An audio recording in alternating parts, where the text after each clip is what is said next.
For a team to win a World Cup match, fanele idlala ama game ayingaki in total? 8. Danko, umlaleli omunye balaleli bafuna ukuzwa wena. Because nangakadlala ivoice yakhe Sijaba i-issue, ivoice note yakhe i-issue. Ukhatasuphi. Egypt nama AFCON 97 iyawina ngayo le ndlela le.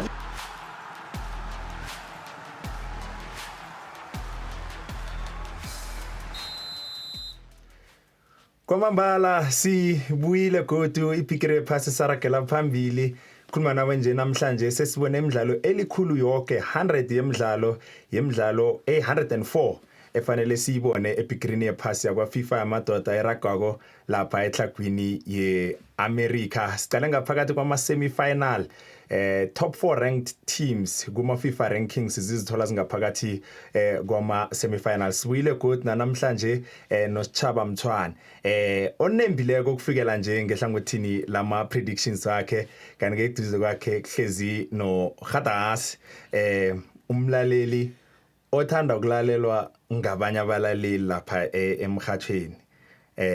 Konke lokho ke namhlanje sizabe nje sicheje ipikiri yephasi ngendlela engakhona. Sichaba ngiyathokoza Magdi ngiulise abalaleli beKwekwezi FM itakwande.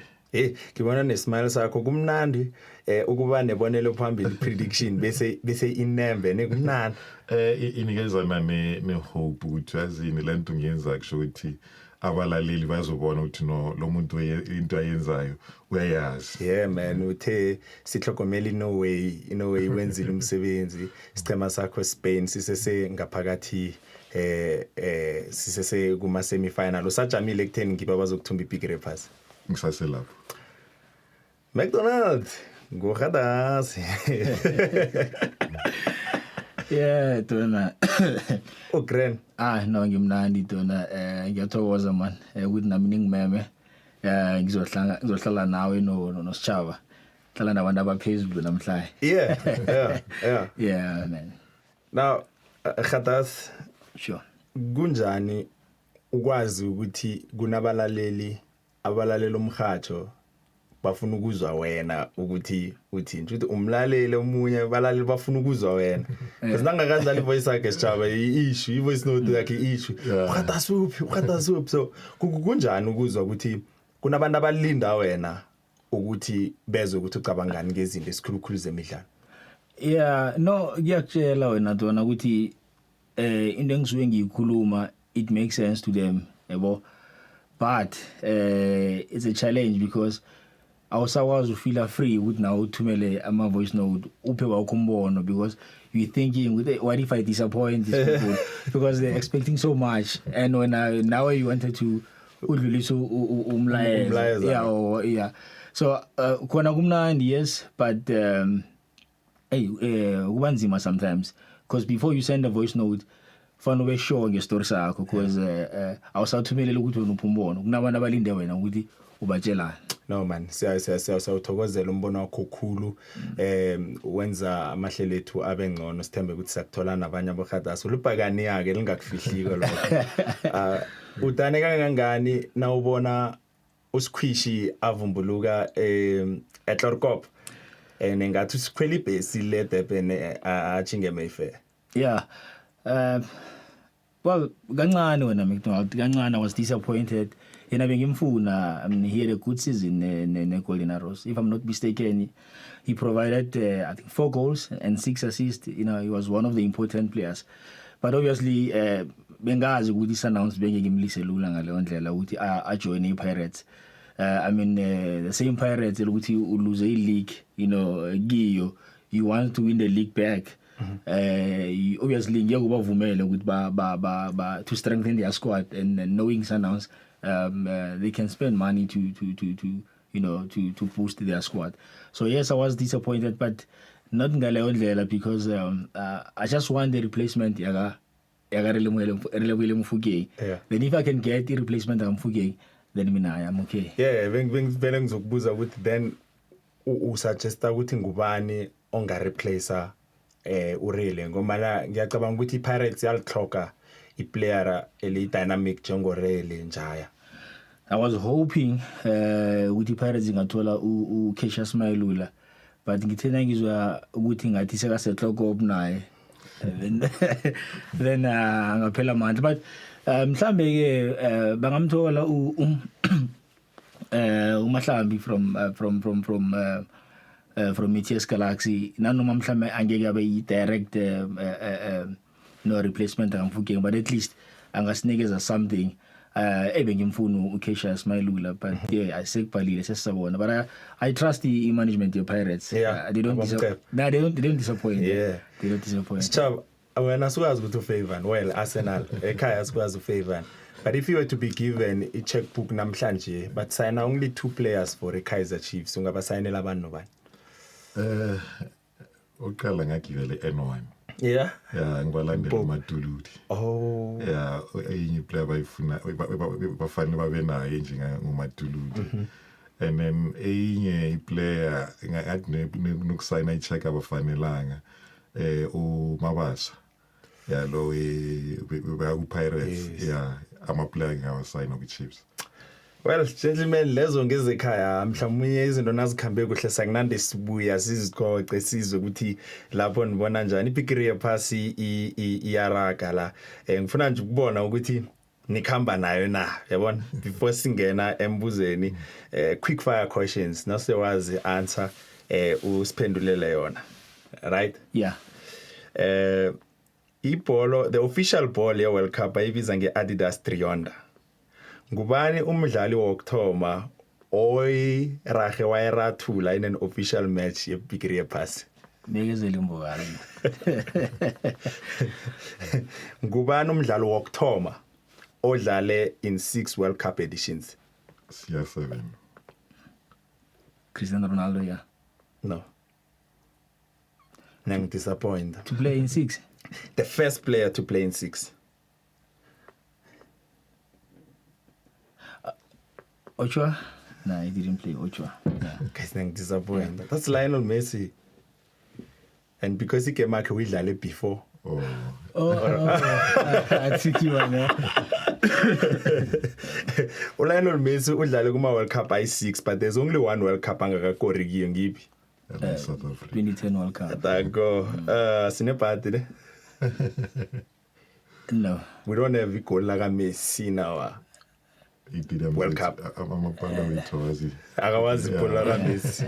Jawulani na the Jawulani balls. Yeah. Who is the African top scorer at this current World Cup? Ismail Saibari. Kiphi national anthem enganama lyrics? Spanish one. Yeah. For a team to win a World Cup match, to win this World Cup match, finally dlala ama game ayingaki in total? 8.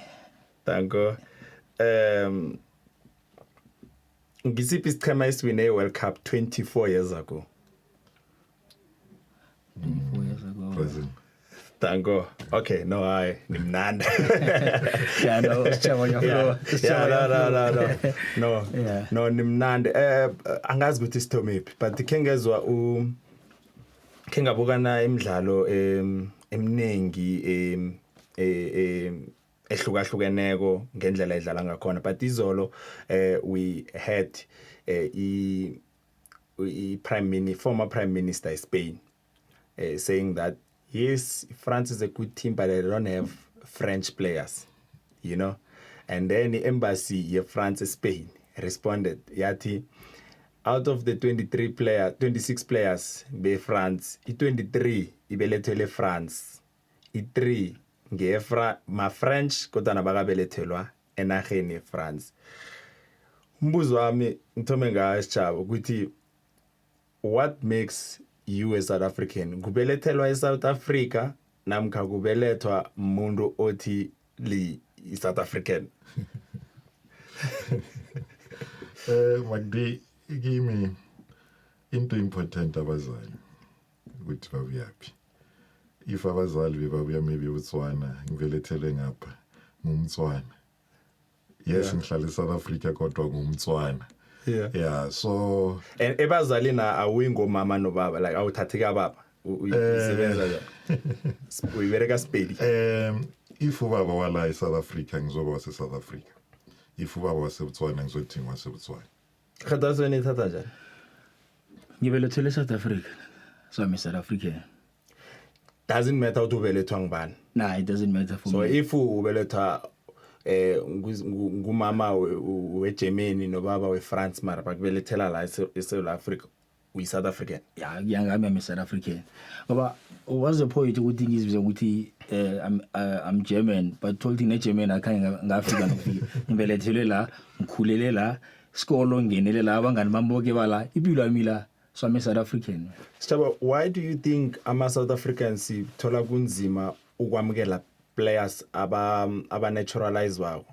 For an example now, Marcelo Allende can play for Bafana, Gaston njalo njalo. Kodwa na kune perception ya South Africa ukuthi ngathi ayabanina ungasikhumbuza even neminyaka enedluleko nabasilethela iplayer besinokungabazanyana nakafika ukuthola ukuthi unemrap eSouth Africa but akakhuleli la or ahlale la. Magdi mongabheka sika i2 if we a player from outside bathi le belethwele la eSouth Africa iSouth African ofana azodlala esquadini sibana lento ukuthi lo muntu lo kusho ukuthi kahle ubona ngathi la kithi angathola chance la khona ubona ngathi noba ngeke bam rating ngalendlela and lento leyo yenziwa yini in the way nathi street ama player ngakhona. Let's say iplayer lizalele eNetherlands lifuna ukudlala eSouth Africa, sibana lento ukuthi nase Netherlands bathi asimfuni wase South Africa, so nathi ama player njengabo Marcelo Allende sibana le ngcondo ukuthi lo muntu if uya good bafana dlalela ilizwe lawo. So manje ngoba akekho that good ufuna ukudlala ngapha, so asijwayelanga yabona nango ime Ocon. Yes. Ama Nigerians namanje basamclaima ukuthi iplayer lavo kodwa yena udecide ukuthi nongifuna ukudlalela eSouth Africa. Yeah. Kule World Cup eragako. I mean before ithoma ne bengibukela iPremier League ngibona isichema sakaSchaba iArsenal ibulala inhlapa kabuhlungu khulu ngama set pieces. And I was asking myself a question ukuthi kuyiwa kule World Cup kuyini into engathi i-trend emodern esiyoyibona ku-World Cup le. And imbuzo lo zangibuza wona Schaba. Kule World Cup sekudlale 100 yama games angazubona engaki yawo. But kuyini oyithola ngathi iba into emodern etsha ingchema eziqobolana ngayo khulu lapha ku-Green Pass. Ama last minute goals. Wonke ama World Cup ngike ngawabona ayikho World Cup indlulele ngama last minute goals. Ongabheka thina eAfrica esilimele kakhulu ngama last minute goals. So into ngathi ayenzeka kakhulu kule World Cup zoyikhumbula kakhulu ngayo ilento yama last minute goals. Khatasweni ubonani? Yeah. No, it was not too much, right? But ngibone ngendlela ama team sebenzisa ama throwing ngakhona. Normally bathi ma offensive throwing. You know when ama movement ama team abawenzako nakuma throwing especially nase ingale half the other half, I was impressed. Kulu in Mexico. I saw that from Mexico. I saw it from Czechia as well. I saw it again in Belgium. A throwing, when there is a throwing, when a movement ends off the ball, gamanya player, they know ukuthi if you ball on it, lalela uMcDonald. Uschaba, there is a movement Uschaba zoyenza, and whenever McDonald azobamba ibhola, he will play it with Uschaba. To Uschaba ngaphandle ukuthi amfuna ukuthi kuphi. I don't know how to explain it, but nganikela umzekelo it happens kuba bafana twice against Mexico. I think about 4 minutes la Williams asave ibhola yaka Raul Jimenez. But we throwing aside nakamudiba. When they played throwing bayidlale long to Jimenez. Now bayidlala ku Jimenez, the guy on the right we are khuphuka ngeline. Jimenez he knows ukuthi I'm going to play ngiwisela back to a line in. Now I wisela line in that guy we won. Seka u free. Now I cross uyidlala cut back ithola ino Raul Jimenez. Wow. Now you look at those movements iqhubeke ngegame ye-Czechia bascore ngayo against around 6 minutes. Same thing, throwing side kaModiba. They play the throwing. Bayibusela khona lapha elayinini. Cut back. It was a goal this time around. So I don't know how to explain it. Maybe uyibona kuhle on the graphic. Yeah. But kuyakuzwisisa and ngezinye zezinto ezibonakala zanda these days ebholweni, they pay attention to detail beza namahlelwana. Ngasi kade uzokuzwa ukuthi umuntu ngathi sikhona isicheme esine throw in specialist. Yeah. Ngathi uzokuzwa ukuthi umuntu uyi throw in specialist. Masibuyele emuva McDonald lento le ayiqala manje njengoba sike sayikhohlwa. Mawubuyele emuva besina ama-player njengabo Sterling Zama ku-Chiefs, abo Gavin Lane ku-Pirates, Themba Mnguni no the late Iwi Khambula ku-Sundowns. So ama-team anawo lama throw in specialist. Sazi ukuthi makuyi throw in githi fana ne corner kick or any set piece. Nase England khona isichema Stoke City. I-Stoke i-player manise line in ku-goal line beli prefera ukuthi le ball ayikhiphe kube i-corner kick against Stoke City more than ukuthi ibe i-throw in. Yes, because Stoke City be good ngama throw in. Is it the issue of long throw or a very tactical movements in and around? Ingayifanisa ne-Arsenal. They score ngama set pieces. Ukuthi iba from direct from corner kick bayithumela kuyitimba kora or bayidlala i-shot injalo na. Noma ba throw in a shot bazogcina bakora ngayo. And then we long throw nakhona bazothola something bayifunayo. So amanye ama-team abanalentlanhla ukuthi baba good ngento ethile. Yazi i-World Cup guys, and ungathatha ukuthi abantu abakhetha inkwata bakhetha isikwata esikhulu esizokwenza ukuthi umuntu abe ne strong starting 11 bese abe nabadlali abasebankeni abanamandla.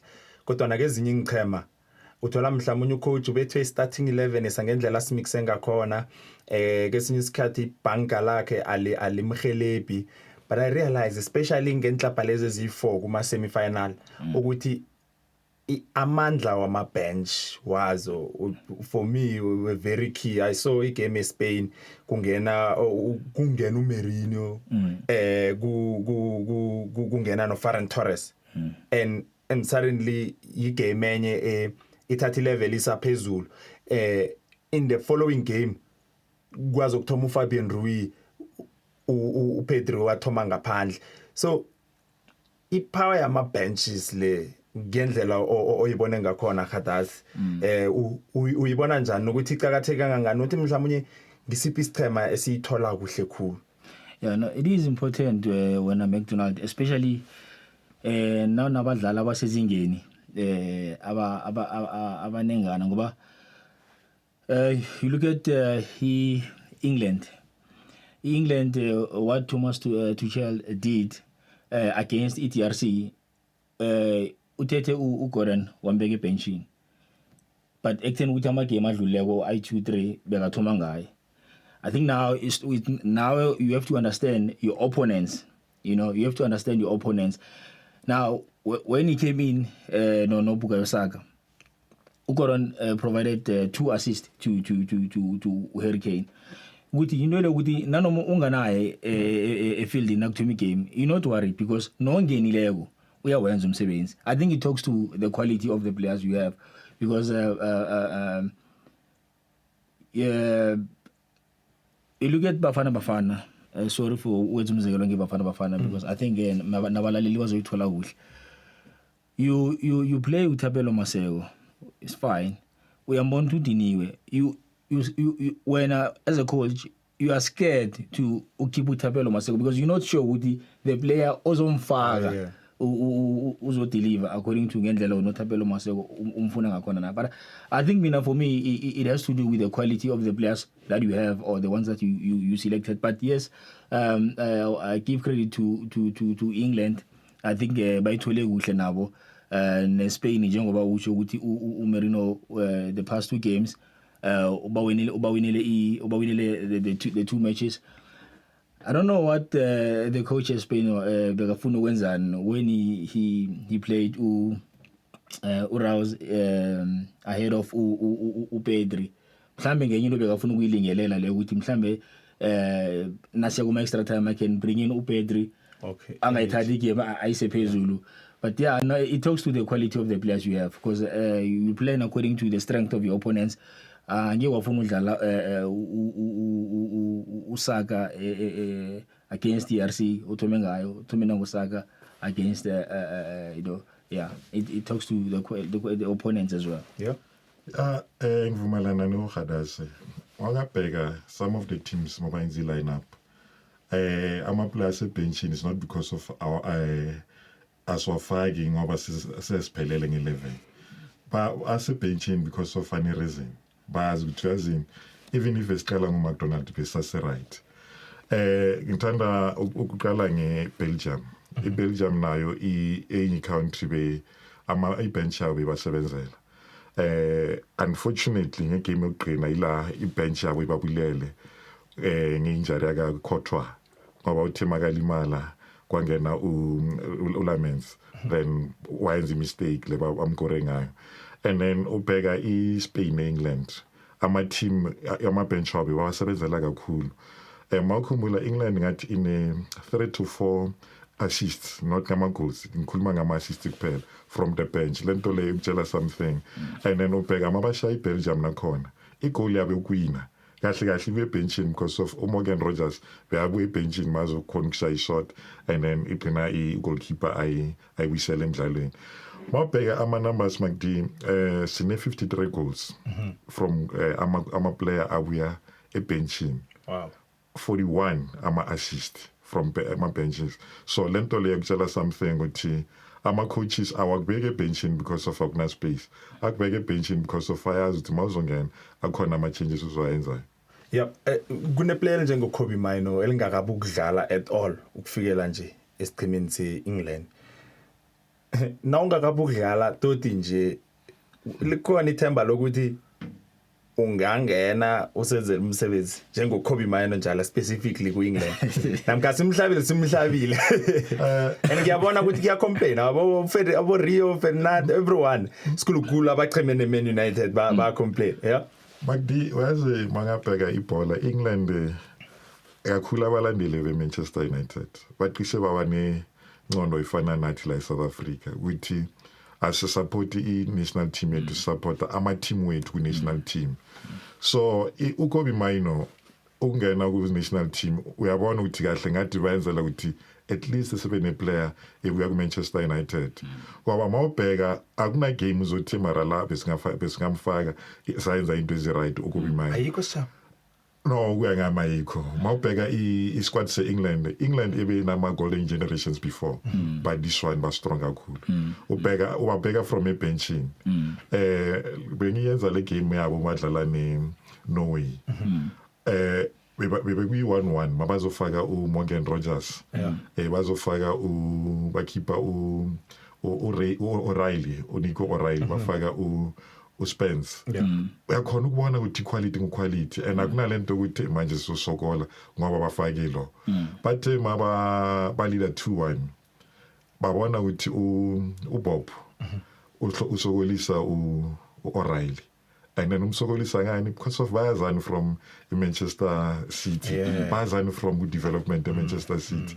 Into engcono asifake uSpence, uO'Reilly uyibeka amakha uOscar Bob, but bathe mabafaka uJed Spence wagcina manje uOscar Bob ayo Michael Spence because uSpence beka attack iNorway. So uMaino for mina usase right la khona. I mean, they are winning and then against stronger teams. So what more do they want? What more do you want? On the issue yokusebenzisa i-depth yakho kuhle njengocoach, do you think ucoach wePortugal usebenzise kuhle isquad sakhe? No, I don't think so. The last game they played against Spain, kumthethe isikhathi wena McDonald to bring in Rafael Leao. The game before, Ramos, he came in and scored the winning goal for them. But against Spain, umthethe to make a benching.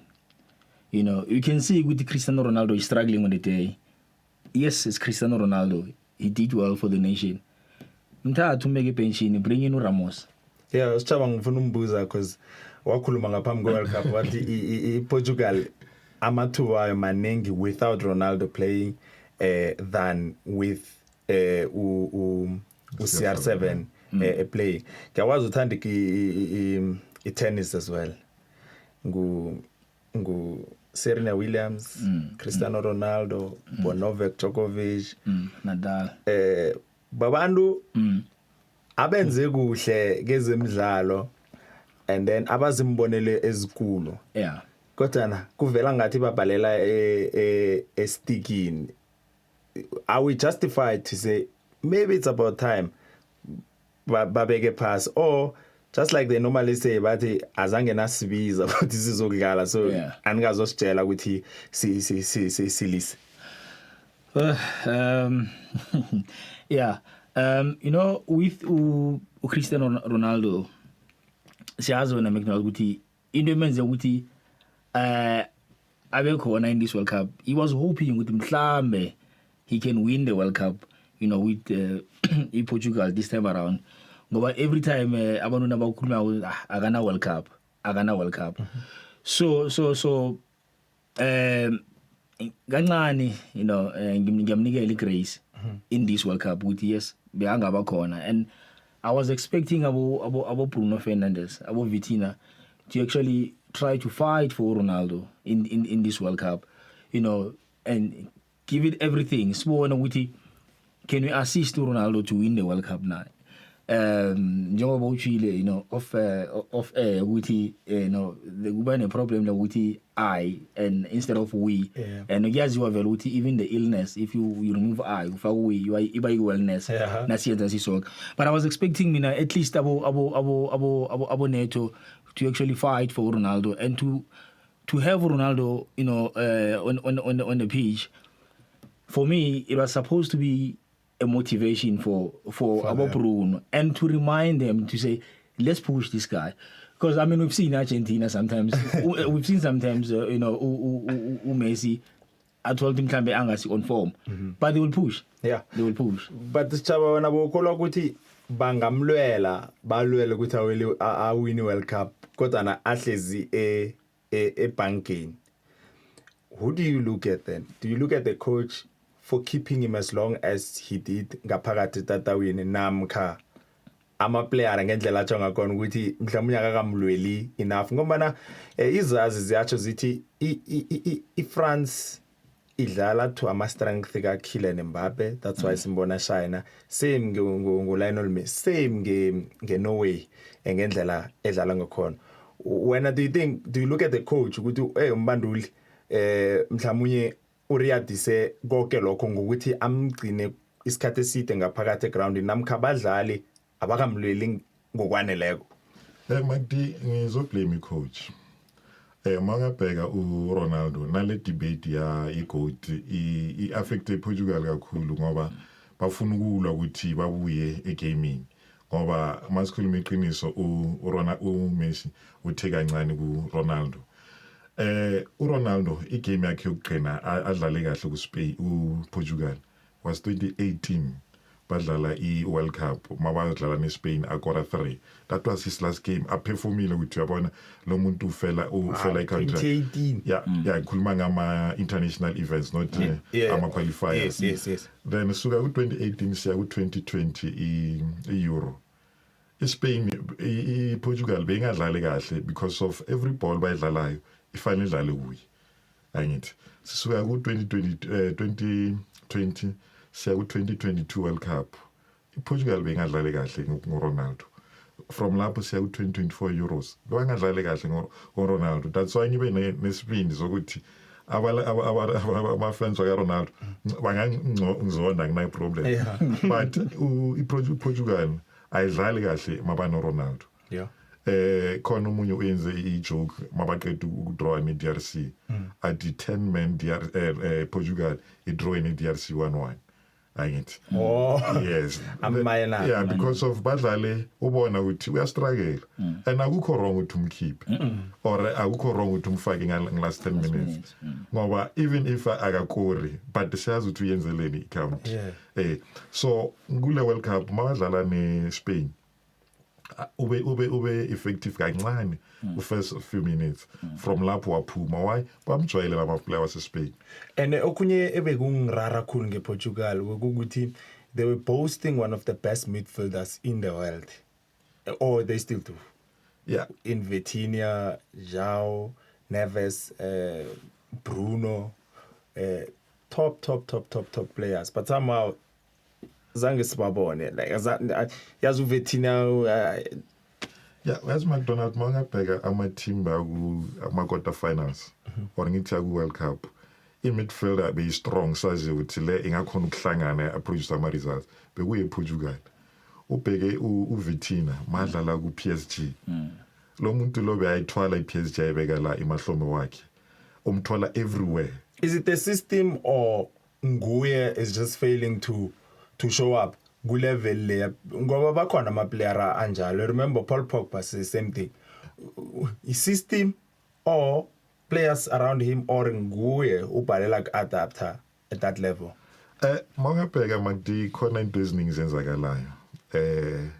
I might be wrong but I feel ukuthi Portugal ngathi kunale style seNigeria sekunama egos.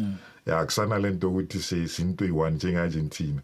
If ubheke Argentina into i1. Singakhuluma ukuthi ama decisions blah blah blah blah kodwa mawubheka i-team sikhiphe yonke lenyakanyaka sibheke i-team the way idlala ngakhona uMessi uhlule ipenalty and azange kubonakala ukuthi uhlule ipenalty because they knew ukuthi kwenzakalani ngoMessi yabo uzosibuyisa egame lo muntu lo yabo so bheka i-France uMbappe angathula sibe sure ukuthi uphumile egame they don't have a problem bazolwa bazi ukuthi uzobuya egame enye team icishe yafana nePortugal Norway even though bagcine bamkhipha uHaaland behangekho ngegame eEngland and then into ngathi imkhiphe kakhulu egaming the time uSoloth angamphasi ibhola ngathi waqina ngala yazi bengithi into le ngathi ihlokomele ngimngeke uSoloth after le ball ngathi uqina ngala and ngibone ezinye izinto but I think ama jokes ukuthi lo muntu lo the way ungakhona ufuna ukuyeka esquadini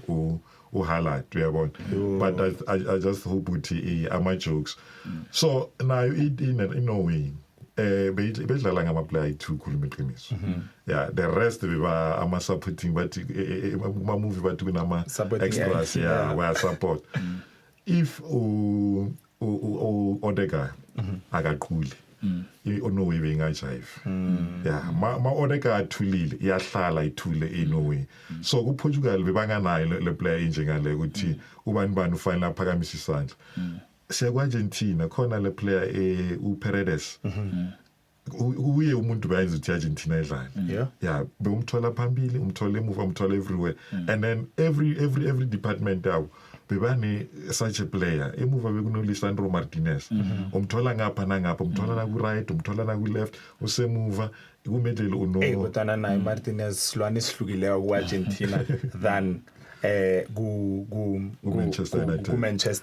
Manchester United. Guys, do we have the best teams in the last four?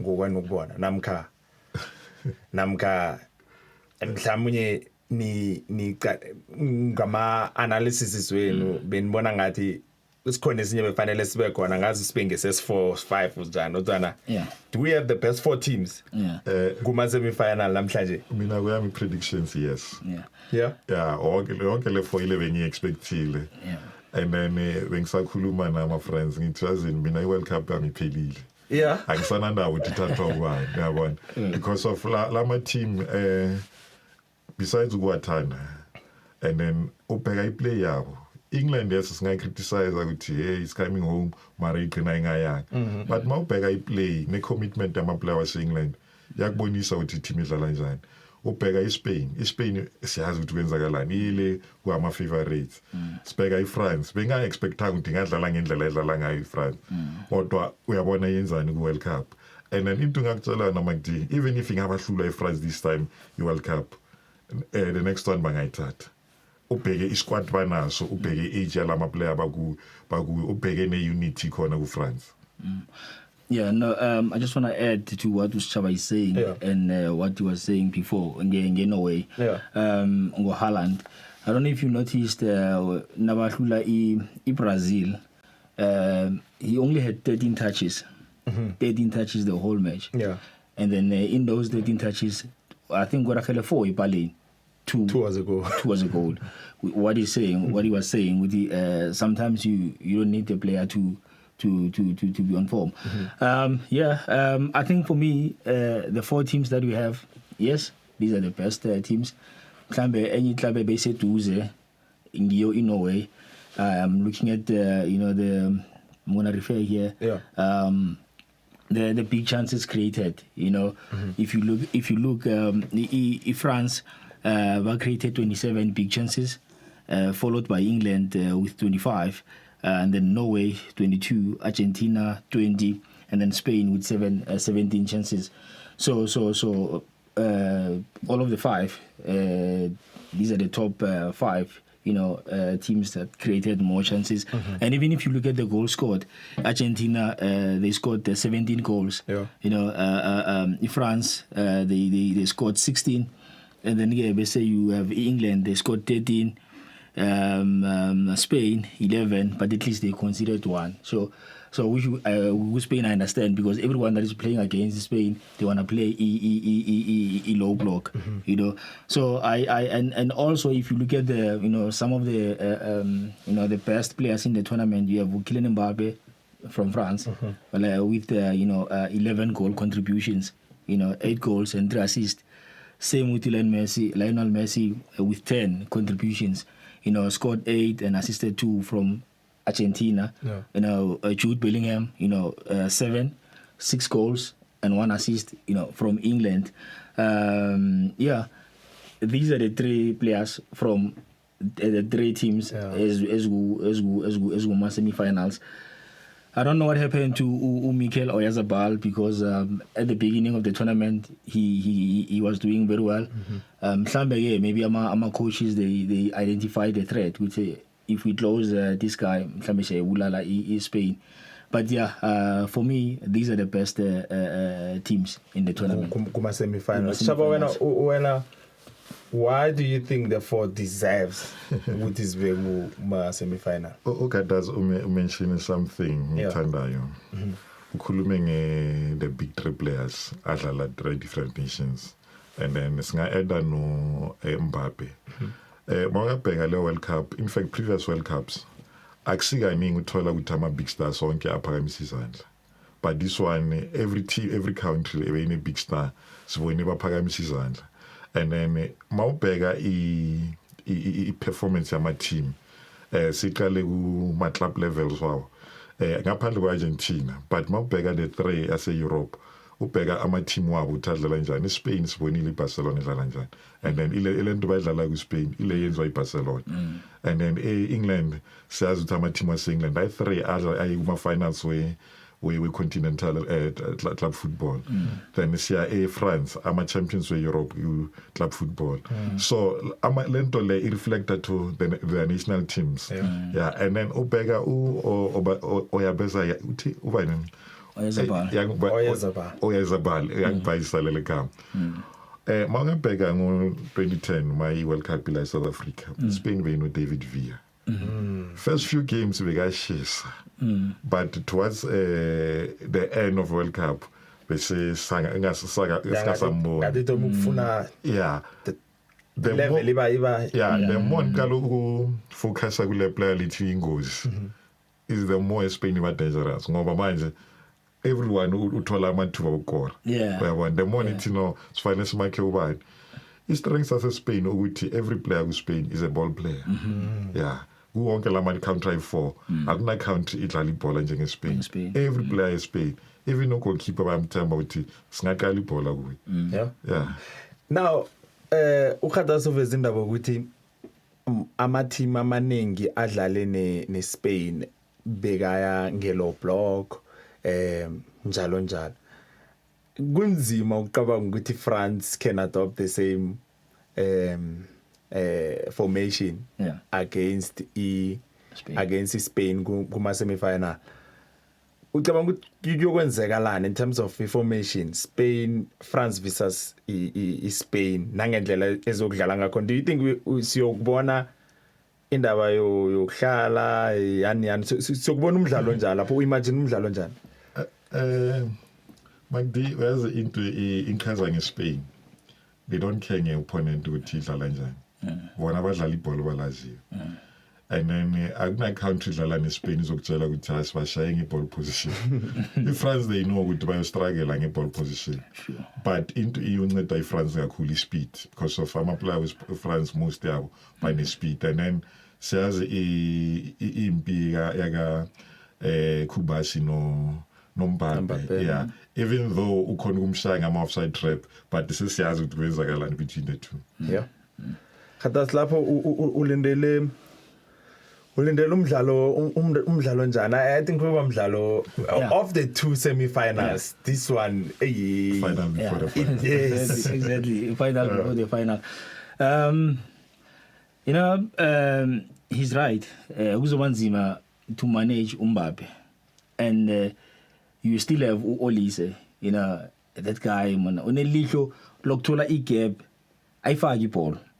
And that's where Mbappe azobabulala khona. But Spain, don't think bona vele fanele bayenze is to stick to their style of play. They'll kuzoba katelela ukuthi ba defend position. So position will have to be their mechanism to defend. But now obviously France will want to use speed Mbappe, and you still have Utembele, and remember with Utembele before this World Cup, began at 0 goals, World Cup goals. Now he's got 5 goals. So you still have Utembele to worry about. You still have Utoy on the other side, or So Ukokorea na Ukokorea for him on the day. Actually, me come back because she has got you overlap too much. But he's been fantastic even defensively. Exactly. I'm just worried with if he does that against France, he might be opening or leaving the space behind. So and that's where now exactly, that's where Utembele will destroy them. So it's gonna be a very good game. But for me, umdlalo ngubona at 80 minutes zabe sesazi ukuthi who's winning the match. Yeah. Yazi uKukurela ngibona ngathi move yokuya ku Madrid ngathi imthelenga something. Bengimbona England kodwa na le World Cup le level yakhe phezulu cool. Sitshaba, do we see a high scoring game between inhlapa lezi two? Yeah, ngibona ziyokorana because mangabheka eSpain even though aba consider kakhulu, but akusi team iba worried kakhulu ngokudefenda. And then mawubheka na iFrance akusi team iba worried kakhulu ngokudefend. And mawubheka ama previous games wala ma teams ayi2 mawubheka iFrance mayidlala idlala neMorocco, there was a stage la wona uthi no Morocco manje ngathi ufuna ukuya ku semi-final. And then mawubheka mabadlala i-previous game ku last 32 nakhona uyabona ukuthi mari France la ngathi ayithembisi. Then siya ku Spain. iSpain nayo bekuba naleso sikhathi leso, but mawumuntu ulandela ibhola kakhulu uzobona ukuthi no every team kunjalo emhlabeni. Noma ungaqindezela i-team kanjani, sibone Curaçao. There was a stage sicabanga ukuthi la izoshaya iGermany. Uyabona because of wenzeni wathi no siya pound for pound iGermany. But iGermany is having say experience. So nale game le bazokorana, and then uHadas uthi ubona sizoba sazi iwina nge 80th minute. Mina ngithi siyobona another last minute win. Ukuthi yabo bani angisho. What's your prediction for that semi-final? When Spain you win. Score? Hey, ngeke ngisho score. Let's say 3-2. That's what That's how I was going. 3-2 France. France will win 3-2. I'm just worried, Jay, if Spain can score first, it's gonna izobangela uMbappe umtholo omningi because he will want to prove himself. He will want to carry the nation. So yeah, but 3-2, France is winning the match. Yeah, and then enye into ingaba qinezela base France. Iyo le ndaba kaMbappe because ubheke individual glory again ukuthi mangasebenza kahle ngizoba ngagcina ngi all time top goal scorer e World Cup and then if abakora kuqala kuzoba difficult because le defense Spain siyazi Barcelona and then bayamazi siyazi kwenzakalani between Barcelona ne Real Madrid and then mawubheka ku side of Spain abana iplayer bathi no le player lidlala kahle yilo lifanele livele ukuthi no lidlala kahle everyone even uyamala siyazi ukuthi no iplayer labo mara akusimuntu bane stress kakhulu ukuthi no ufanele shine. Yeah. Argentina England abantu abaningi Hadas bathi Argentina idlala iAfcon. Yeah. But Argentina idlala iAfcon. They've had it easy. Batsho njalo abantu, and I think indaba batshiso njalo they just look at the names mhlambe nama rankings and all of that because bona bakadlali iklapa engaphakathi kwe top 18 kuma FIFA rankings. Argentina ithole lula indlela yabo ukufika laba khona njenganje. Well, not really when McDonald, not really, but if you were to compare with the other three, the answer will be yes. But into itsho ukuthi mhlambe sesiqala ukuthi it's Egypt, you know. It's funny how abantu bebabuzana ngakhona ukuthi who's that guy, you know, that winger Egypt, Ashwa Zoloza and Hassan. Yeah. Who's that guy? Now obviously if we are told ukuthi udlala kuphi, then you'll understand ukuthi no kuhle Egypt na akusicemela ukuthi ungasinyaza. But yeah, I think Argentina khona bakuthola test now. Khona bakuthola test now against England.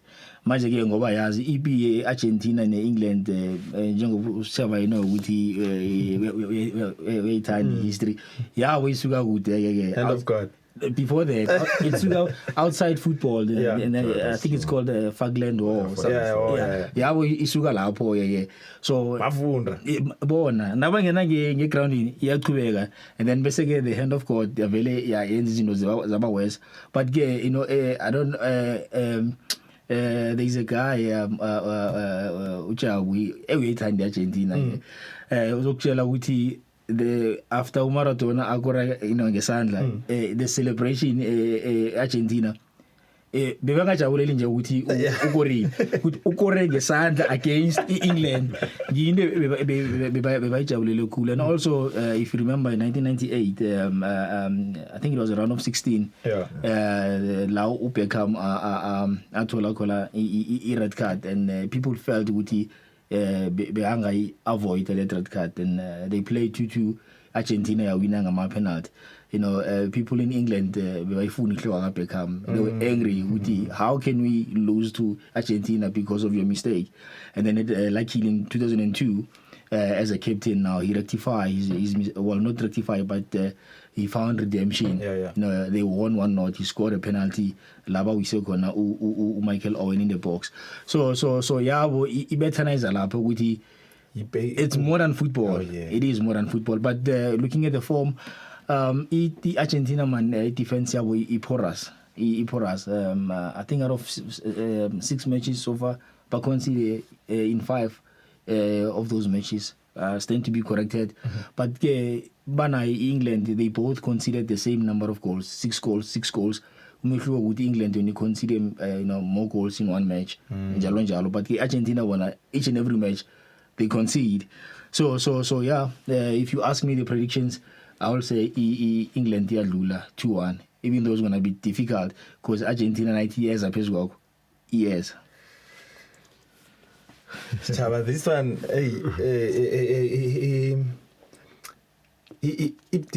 ibdisi ngokwami ukubona ngombana yi-England and ngifila ngathi nonyaka nje ukudlula keminye iminyaka ngathi bahlome ngcono. Mangithi ngale i-Argentina ukuthi ibe ne-easy draw. Before siqala ngikhulumile ukuthi into ngithanda ngeFIFA bayenza into ibizwa nge-pre-draw. Abadraw sebabona ukuthi kwenzakalani. If ukhumbula mara ngizokhuluma nenye out ngale lezi zinto nezikhuluma ukuthi la nginama 2000. If ukhumbula bekune-cup bathi Bob Save la eSouth Africa bekuqala kuyi-Men's Day.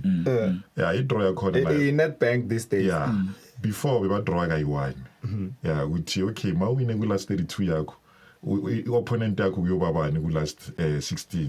Ile nto yenzwa i-World Cup. So iFIFA bayenzani i-draw yabo ibanjalo.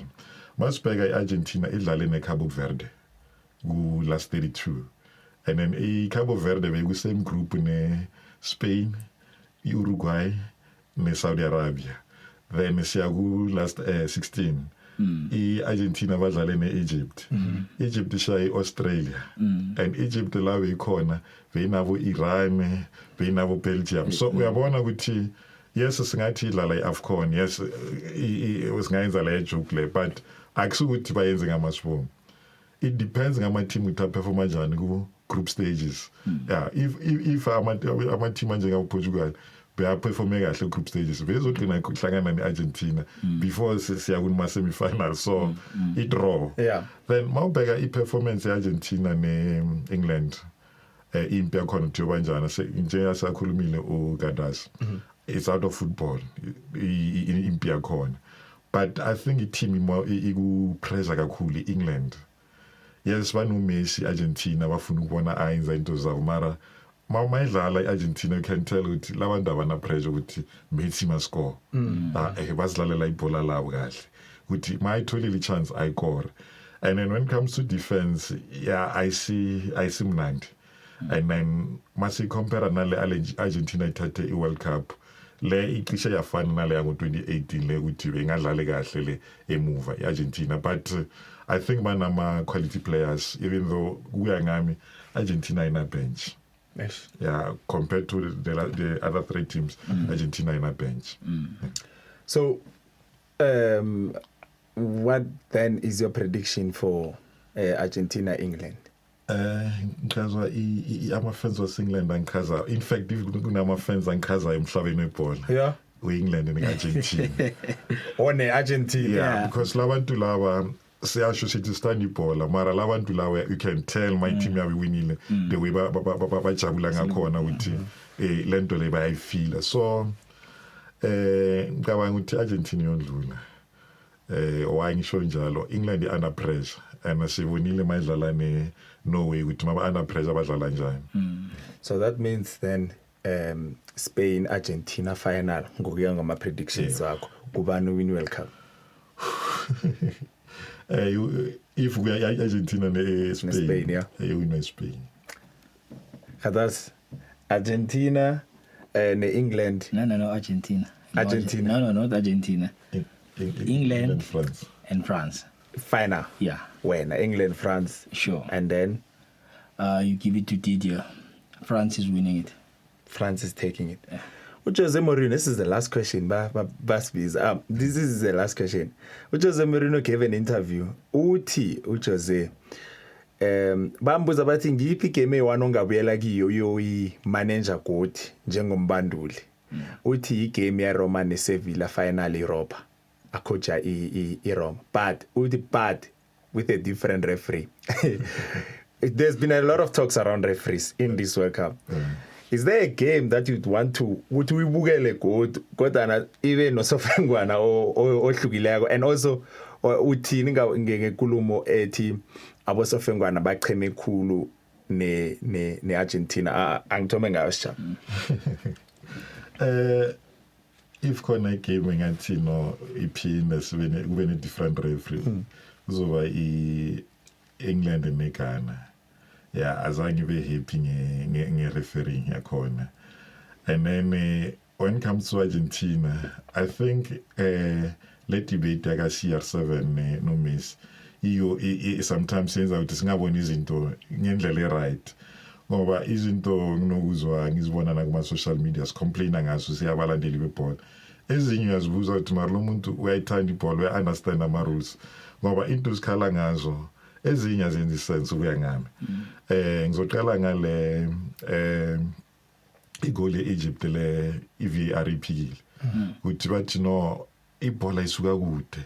But masikhuluma ngebhola, ibhola ifana ne-rugby ihamba ngama faces. Le goal bayikorile is a one face, is a single face. Azange ithintwa abantu be-Argentina since bayiwina i-Egypt bagcina bakora. And then bathi no, why awile emuva kanje? Ngifuna ukwenza example ngathi South Africa. Masidlala Nigeria ngo-2023 AFCON semi-final. Bakhabe iplay South Africa ku-18. But we refer to play on until Nigeria got. Few seconds after Nigeria tried to celebrate, VAR is also pegagash. But near the penalty. So azange sibona i-prime mistake la. Why? Because of benefit that team. And then ngibonele nana le yaga Embolo. Yeah, le simulation yakhe. Simulation by unsporting behavior. It was supposed to be a yellow card, and unfortunately, began a yellow card. Into it don't the attraction ye VAR. Ukuthi kuphume yellow card, yeah, ku Paredes. Ilento yenza ukuthi it don't say attention yaga VAR. And then funa ukubela kule Egypt ne Argentina.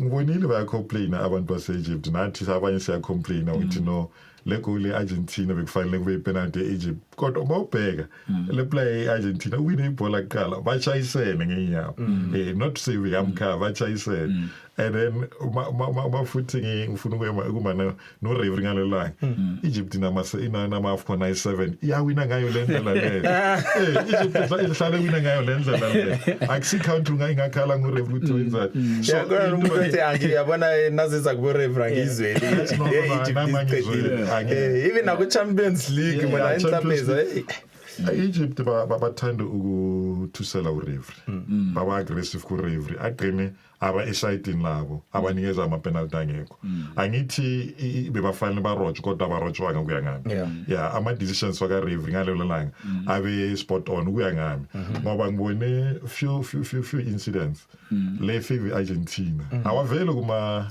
our trend so ayifuneki into so ama disfanele sibe realistic England Ghana befana tholi penalty ukuya ngami Bellingham bafana tholi red card ukuya ngami so abo referee FIFA are not helping Argentina ngokuya ngami no that's what's it take no king to me ngokuthi ngithanda ngendlela uSichaba apha ngakhona ama examples remember even the game between Sundowns and Petro di Luanda in the quarterfinals, the Champions League. There was a time Neoma scored a beautiful goal, but who built up there was a foul and the referee whistled. It was beautiful, yeah. Our referee by sees Argentina. Sometimes I feel like buying it. I feel that way. Argentina versus Algeria ngisalila ngaleya foul ya Messi. You know, I feel ukuthi Messi befana thole I red card on the day, especially because amanye ama foul athi ukufana nayo exactly and angisakhumbula ukuthi iscore what was the score at the time. I think it was because he won not and then from there he went on and scored he praised then yaba hat trick. Now ngathana phumile it was going to be a different story. Mhlambi Algeria bengabuya. Mhlambi bengaphela ngayi 1-0 asasi. Next game Messi ukhona he scored a brace. That's a game befana ngathana uyihlezi ngaphandle because of the suspension. So mhlambi lapho ke and then is there a game eluthi mhlambe ngifila ngathi ingayithuma phasi ngomnye referee yes Argentina versus Egypt not ukuthi Egypt mhlambe bathe ukuyidlelezela into engiyibonileko and ngizwe no your colleague man ngikhohlile igama lakhe uThabo bekakhona SABC uThabo yeah he raised a very good point and which is something eluthi nambe ngiyibona ukuthi yes mhlambe ukuthi u referee Argentina akakayincedi right but now if you look at the penalty eluthi Messi imhlulile in that build up kubele foul. The question is why referee anga mhlambe the VR team ke singathu referee one by check sibone ukuthi so that everyone can be convinced ukuthi okay no it was not a foul na foul akhuluma ngayo uSchaba no is 100% you know but bengifila ngathi kunalala ukuthi referee befanele ngathi mhlambe uyazicheck into lezo akakwenzi lokho so why ngithi i-game ngathonywa pass because la usinonga ngene khona ukuthi now you are now frustrated as the Egyptians you feel like referee uyakudlelezela because now we Argentina he wants to go and check but if it's you akacheck idlalela exactly and on the other side Argentina is a phezulu kwakho and ukhumbule McDonald ukuthi at this level especially kuma knockout stages the gap between the two teams incane so just a small thing iyayivula igap whether it's a mistake yaka referee or level frustration eluthi iyanibamba nina because of referee because if ubonile the Egyptians bagcine sebafuna udlala referee bakhohlwa ngani ngegame la babethe khona Azuma singakhuluma ngabo referee uMagdi singathatha the whole day. I think these days it's more focused on our referee based on our teams of favor teams funa we win. Mawungabheka esikhathini esiningi i-referee okay thina siyabalandeli kuba ne-game khona i-teams funa iwin and then ama mistakes wabo referee siyabona if ikudliwe le yethu if kuwine le yethu sithi hayi how many police station bathanda ukusho abalandeli bebhola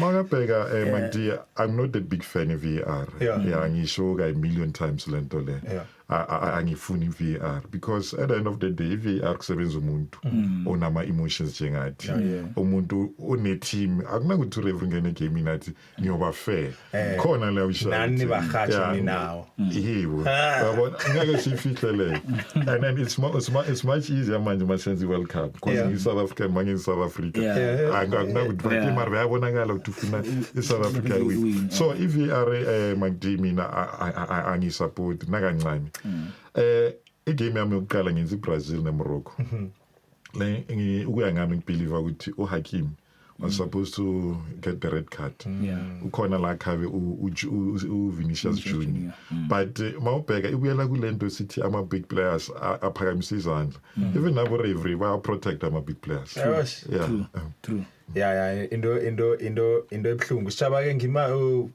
are you doing any semi-final match final no ngiyaqeda kusasa ngenza iFrance ne Spain khadas wena sinawe emoyeni siba umbona kodwa nasithokozile ngesikhathi sakho man ukusiphumela uze abalaleli bakubone bahlanganise iphimbo nembono wakho nobuso bakho yathokoza man McDonald no I think asikhona asifani nani manje ina ama games enwenza thina siwenza wonke sithokozile Sishaba siza kubonana ufuna ukuthini no ngiyabonga ngiyathokoza kubalaleli beKwekwezi FM wena kancane siyakweba lapha kuthobela kancane sokubiza ngomahlanga kwendebe kunabakathula abaningi ikholi yakho seviyabuza ukuthi so unama relative ngale Ndebele ngithi hayi mina lo Thulari sitakazelo sasekhaya. Okay, no sithokozile mlaleli